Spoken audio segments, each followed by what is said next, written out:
జీహెచ్ఎంసీలో భవిష్యత్తులో తాగునీటికి సమస్యలు రాకుండా చర్యలు చేపట్టింది సర్కార్. గోదావరి ప్రాజెక్టు 2-3 దశ పనులకు త్వరలోనే టెండర్లు పిలువనుంది.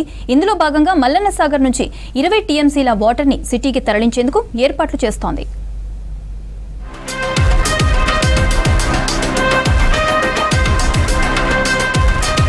Greater Hyderabad outer ring road వరకు విస్తరిస్తుండటంతో అవసరాలకు తగ్గట్టు తాగునీరు సరఫరా చేయడానికి నీటి బోర్డు ఏర్పాట్లు చేస్తుంది.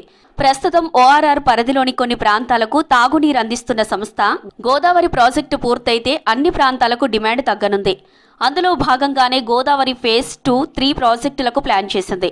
మల్లన్న సాగర్ నుంచి 20 టీఎంసీలు సిటీకి తరలించనుంది.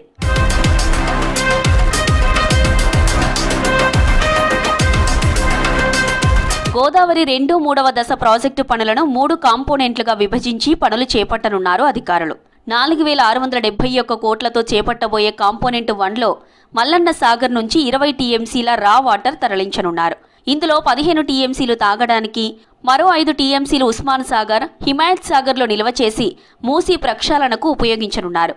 దీనికోసం 2 లైన్లలో పైప్ లైన్లు నిర్మించనున్నారు.